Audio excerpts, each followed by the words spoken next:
ನಮಸ್ಕಾರ ಸ್ನೇಹಿತರೆ, ಹೇಗಿದ್ದೀರಿ ಎಲ್ಲರೂ? ಸ್ನೇಹಿತರೆ, ಕಳೆದ ಕೆಲ ದಿನಗಳಿಂದ ಧರ್ಮಸ್ಥಳದ ಸೌಜನ್ಯ ಹತ್ಯೆ ಪ್ರಕರಣಕ್ಕೆ ಸಂಬಂಧಪಟ್ಟಂತೆ ಒಂದಷ್ಟು ಪರ ವಿರೋಧಗಳು, ಹೋರಾಟಗಳು, ಅಭಿಪ್ರಾಯಗಳು ಎಲ್ಲವೂ ಕೂಡ ವ್ಯಕ್ತವಾಗ್ತಾ ಇದೆ. ಆ ಒಂದು ಪ್ರಕರಣಕ್ಕೆ ಸಂಬಂಧಪಟ್ಟಂತೆ ನಡೀತಾ ಇರುವಂತಹ ಹೋರಾಟ, ಪರ ವಿರೋಧ ಚರ್ಚೆಗಳು ಇವತ್ತಿಂದಲ್ಲ, 2012ರಿಂದ ಅಂದರೆ ಸುಮಾರು 13 ವರ್ಷಗಳಿಂದಲೂ ಕೂಡ ಈ ರೀತಿಯಾದಂತಹ ಅಂದರೆ ಸೌಜನ್ಯ ಪರವಾದಂಥ ಚರ್ಚೆಗಳು, ವಿರೋಧಗಳು, ಅಭಿಪ್ರಾಯಗಳು ಎಲ್ಲವೂ ಕೂಡ ವ್ಯಕ್ತವಾಗ್ತಿದೆ. ಆದರೆ ಇತ್ತೀಚೆಗೆ ಕಳೆದ ಕೆಲ ದಿನಗಳ ಹಿಂದೆ ದೂತ ಸಮೀರ್ MD ಎನ್ನುವಂತಹ ಯೂಟ್ಯೂಬರು ಸೌಜನ್ಯ ಹತ್ಯೆ ಪ್ರಕರಣ ಆಗಿರ್ಬೋದು ಅಥವಾ ಧರ್ಮಸ್ಥಳದಲ್ಲಿ ನಡೆದಿರುವಂತಹ ಒಂದಷ್ಟು ಇನ್ಸಿಡೆಂಟ್ಗಳನ್ನು ಸವಿಸ್ತಾರವಾದಂತಹ ವಿಡಿಯೋವನ್ನು ಮಾಡೋದ್ರ ಮೂಲಕ ರಾಜ್ಯದ ಜನತೆಗೆ ಬಿಚ್ಚಿಡುವಂಥ ಕೆಲಸವನ್ನು ಮಾಡಿದ ಮೇಲೆ ಇದರ ಚರ್ಚೆ ಇನ್ನಷ್ಟು ಏರೋಕೆ ಶುರುವಾಯಿತು. ಯಾವಾಗ ಸಮೀರ್ ವಿಡಿಯೋ ಸೌಜನ್ಯ ಹತ್ಯೆ ಪ್ರಕರಣಕ್ಕೆ ಸಂಬಂಧಪಟ್ಟಂತೆ ಸಮೀರ್ ವಿಡಿಯೋ ತನ್ನ ಯೂಟ್ಯೂಬ್ನಲ್ಲಿ ಅಪ್ಲೋಡ್ ಮಾಡಿದ ಬಳಿಕ ಈ ವಿಚಾರಕ್ಕೆ ಸಂಬಂಧಪಟ್ಟಂತೆ ಒಂದಷ್ಟು ಪರ ವಿರೋಧ ಚರ್ಚೆಗಳು, ಅಭಿಪ್ರಾಯಗಳು ಎಲ್ಲವೂ ಮತ್ತೆ ಮುನ್ನೆಲೆಗೆ ಬಂದವು. ಇದಿಷ್ಟು ಒಂದು ಕಡೆ ಆದರೆ ಸೌಜನ್ಯ ಪ್ರಕರಣಕ್ಕೆ ಸಂಬಂಧಪಟ್ಟಂತೆ ನಂಗೆ ಅಷ್ಟಾಗಿ ತಿಳ್ಕೊಂಡಿರಲಿಲ್ಲ. ಕಾರಣ ಪೇಪರ್ನಲ್ಲಿ ಒಂದಷ್ಟು ಓದಿದ್ದೆ, ಒಂದಷ್ಟು ಯೂಟ್ಯೂಬ್ ಚಾನಲ್ಗಳಲ್ಲೂ ಕೂಡ ಅಭಿಪ್ರಾಯಗಳು ವ್ಯಕ್ತವಾಗಿದ್ವು, ವರದಿಗಳು ಕೂಡ ಬಂದಿದ್ವು. ಆದರೆ ಸಮೀರ್ MD ಮಾಡಿದಂತಹ ವಿಡಿಯೋವನ್ನು ನೋಡಿದ ಮೇಲೆ ಇಲ್ಲ, ನಾನು ಸೌಜನ್ಯ ಪರವಾಗಿ ಮಾತನಾಡಬೇಕು, ಸೌಜನ್ಯ ಪರವಾಗಿ ಧ್ವನಿ ಎತ್ತಬೇಕು ಅನ್ನುವಂತಹ ಒಂದು ತೀರ್ಮಾನಕ್ಕೆ ಬಂದು ನಾನು ಈ ವಿಡಿಯೋ ಮಾಡಬೇಕು ಅನ್ನುವಂಥ ಒಂದು ನಿರ್ಧಾರಕ್ಕೆ ಬಂದಿದ್ದೀನಿ.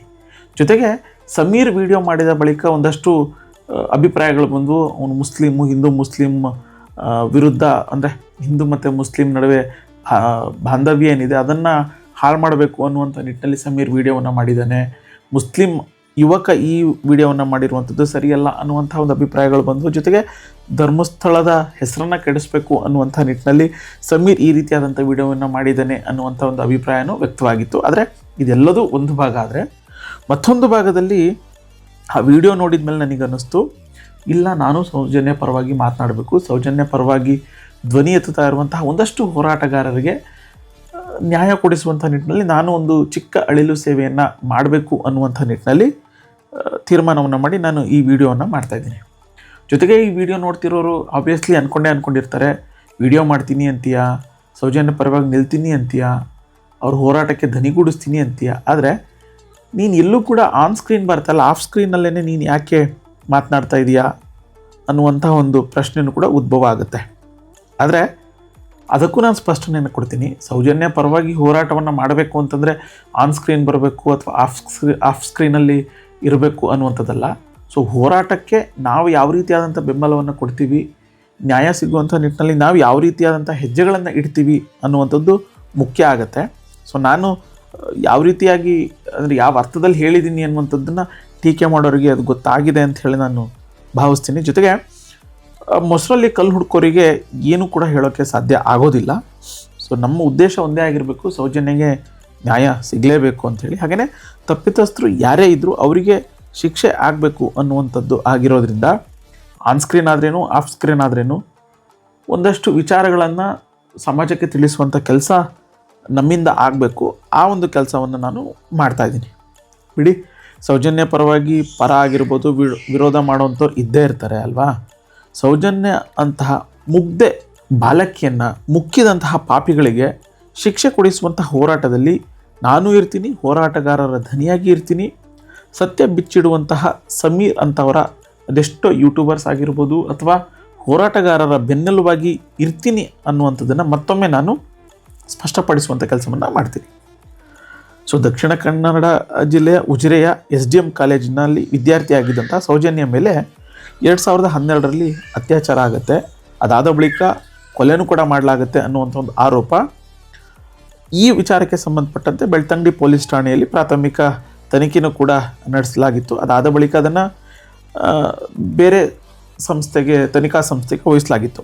2012ರ ನವೆಂಬರ್ 6ಕ್ಕೆ ತನಿಖೆ CID ಏನಿದೆ ಅದನ್ನು CBIಗೆ ಕೂಡ ಹಸ್ತಾಂತರ ಮಾಡುವಂಥ ಕೆಲಸ ಆಗತ್ತೆ.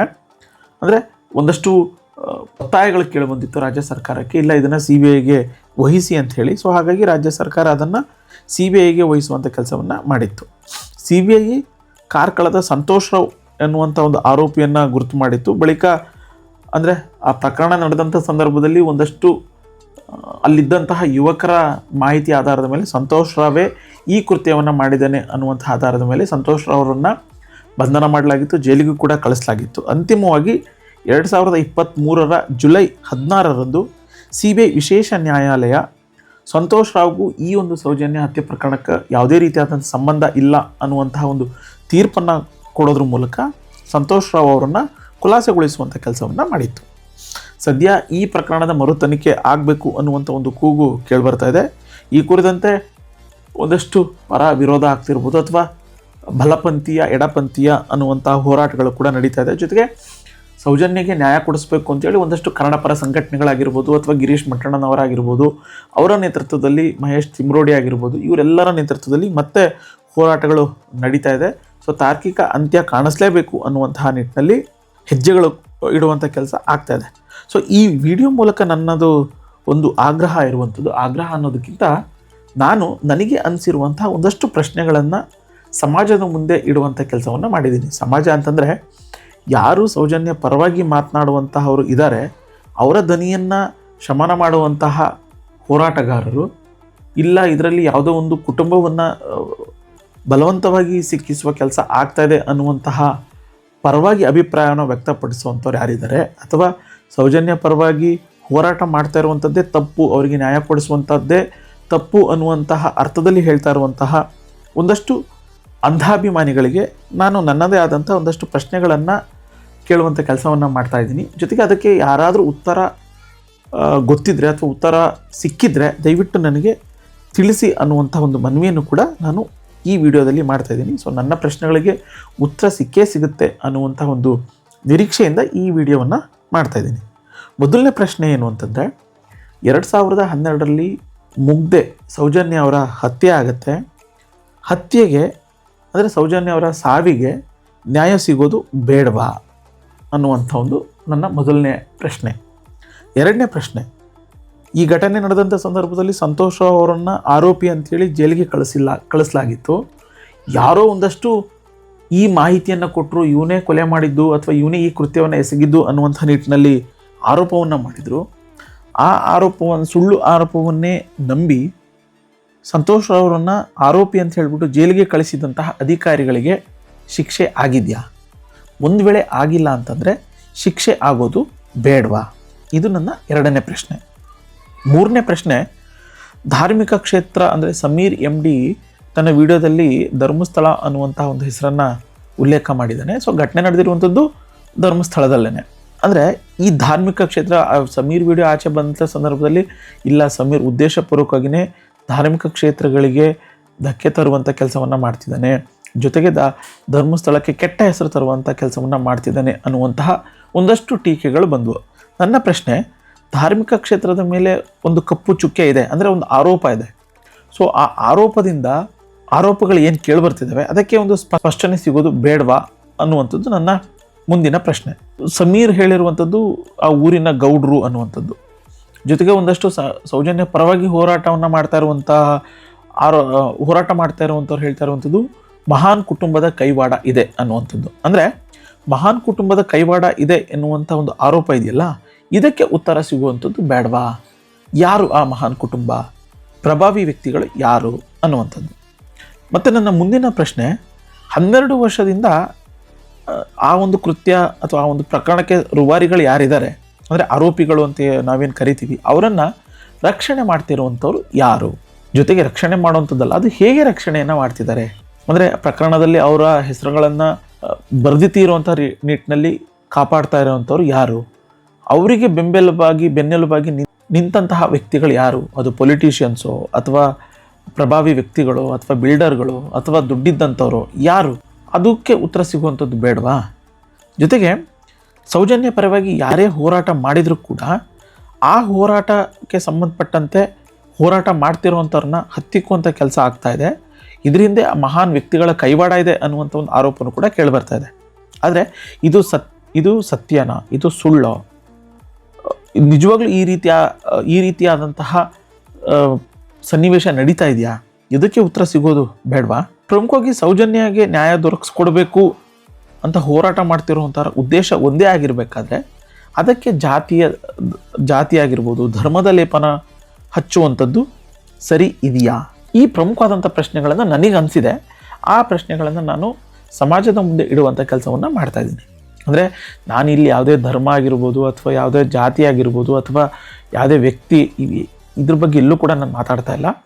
ನನಗೆ ಅನಿಸಿದ್ದು ಸಮಾಜದಲ್ಲಿ ಬದುಕ್ತಾ ಇರುವಂತಹ ಒಬ್ಬ ವ್ಯಕ್ತಿಯಾಗಿ ನನಗೆ ಈ ಒಂದಷ್ಟು ಪ್ರಶ್ನೆಗಳು ಕೇಳಬೇಕು ಸಮಾಜದ ಮುಂದೆ ಅಂತ ಅನ್ನಿಸ್ತು. ಆ ಒಂದು ಪ್ರಯತ್ನವನ್ನು ನಾನು ಮಾಡಿದ್ದೀನಿ. ಸೊ ನಿಮಗೆ ಈ ಒಂದು ಸೌಜನ್ಯ ವಿಚಾರಕ್ಕೆ ಸಂಬಂಧಪಟ್ಟಂತೆ ನಿಜವಾಗ್ಲೂ ಆರೋಪಿಗಳನ್ನು ರಕ್ಷಣೆ ಮಾಡುವಂಥ ಕೆಲಸ ಆಗ್ತಾ ಇದೆಯಾ, ಅಥವಾ ಈ ಎಲ್ಲ ಆರೋಪಗಳೇನು ಕೇಳಿಬರ್ತಾ ಇದ್ದಾವೆ ಇವೆಲ್ಲವೂ ಕೂಡ ಸುಳ್ಳ, ಅದು ಏನೇ ಇದ್ರಿ ಈಗ ಸದ್ಯಕ್ಕೆ ಮರು ತನಿಖೆ ಆಗಬೇಕು ಅನ್ನುವಂಥದ್ದು ಒತ್ತಾಯ ಕೇಳಿಬರ್ತಾ ಇದೆ. ಸೊ ಒಂದು ವೇಳೆ ಸರ್ಕಾರ, ಸಿದ್ದರಾಮಯ್ಯ ಸರ್ಕಾರ ಮಹಿಳೆಯರಿಗೆ ನಾವು ರಕ್ಷಣೆ ಕೊಡ್ತಾ ಇದ್ದೀವಿ, ಮಹಿಳೆಯರಿಗೆ ನಾವು ಅಂದರೆ ಒಂದಷ್ಟು ಫ್ರೀ ಭಾಗ್ಯಗಳನ್ನು ಕೊಡ್ತಾ ಇದ್ದೀವಿ, ಮಹಿಳಾ ಸಬಲೀಕರಣವನ್ನು ಮಾಡ್ತಾ ಇದ್ದೀವಿ ಅನ್ನುವಂತಹ ಒಂದು ಬಡಾಯಿಯನ್ನು ಕೊಚ್ಕೊಳ್ತಾ ಇದೆ. ಸೊ ಒಂದು ವೇಳೆ ನಿಜವಾಗ್ಲೂ ರಾಜ್ಯ ಸರ್ಕಾರ ಮಹಿಳೆಯರ ಪರವಾಗಿ ಇದ್ದಿದ್ದೇ ಆದಲ್ಲಿ ಮರು ತನಿಖೆಗೆ ಆದೇಶವನ್ನು ಮಾಡಿ ನಿಜವಾಗ್ಲೂ ತಪ್ಪಿತಸ್ಥರು ಯಾರಿದ್ದಾರೆ ಅವ್ರಿಗೆ ಶಿಕ್ಷೆ ಕೊಡುವಂಥದ್ದಾಗಲಿ. ಸೊ ಈಗ ಮಹೇಶ್ ಚಿಮ್ರೋಡಿ ಆಗಿರ್ಬೋದು, ಗಿರೀಶ್ ಮಠಣ್ಣನವರಾಗಿರ್ಬೋದು, ಒಂದಷ್ಟು ಹೋರಾಟಗಾರರ ಹತ್ರ ದಾಖಲೆಗಳಿದ್ದಾವೆ, ಡಾಕ್ಯುಮೆಂಟ್ಸ್ ಇದ್ದಾವೆ. ಅಮಾಯಕ ಸಂತೋಷ್ ರಾವ್ ಅವರನ್ನು 12 ವರ್ಷ ಜೈಲಿಗೆ ಕಳಿಸುವಂಥ ಕೆಲಸ ಆಗಿತ್ತು. ಯಾರು ಈ ರೀತಿಯಾದಂಥ ಅಮಾಯಕ ಸಂತೋಷ್ ರಾವ್ ಅವರನ್ನು ಜೈಲಿಗೆ ಕಳಿಸ್ಲಿಕ್ಕೆ ಮುಂದಾಗಿದ್ದಂಥವ್ರು ಯಾರು? ಗಿರೀಶ್ ಮಠಣ್ಣನವರಾಗಿರ್ಬೋದು ಅಥವಾ ಸಂತೋಷ್ ರಾವ್ ತಿಮ್ರೋಡಿ ಅವರ ಹತ್ರ ಇರುವಂಥ ದಾಖಲೆಗಳಾದರೂ ಏನು? ಅವ್ರು ಹೋರಾಟವನ್ನು ಮಾಡ್ತಾ ಬರ್ತಿದ್ದಾರೆ.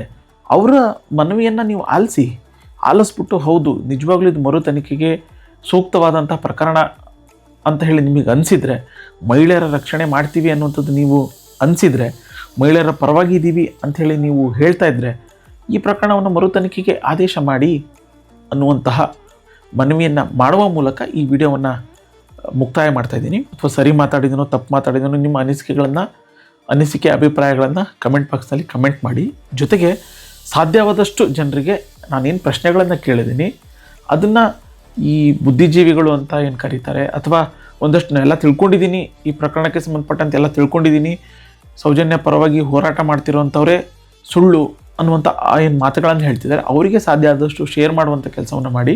ಪ್ರಶ್ನೆಗಳಿಗೆ ಅವರಾದರೂ ಉತ್ತರ ಹುಡುಕಿ ಕೊಡಲಿ ಅನ್ನುವಂತಹ ಒಂದು ಮನವಿಯನ್ನು ಮಾಡ್ತಿದ್ದೀನಿ. ಸೊ ನನ್ನ ಪ್ರಶ್ನೆಗಳಿಗೆ ಆದಷ್ಟು ಬೇಗ ಉತ್ತರ ಸಿಗುವಂಥ ಕೆಲಸ ಆಗುತ್ತೆ ಅನ್ನುವಂಥ ಒಂದು ನಿರೀಕ್ಷೆಯಲ್ಲಿ ನಾನು ಈ ವಿಡಿಯೋವನ್ನು ಎಂಡ್ ಮಾಡ್ತಾಯಿದ್ದೀನಿ.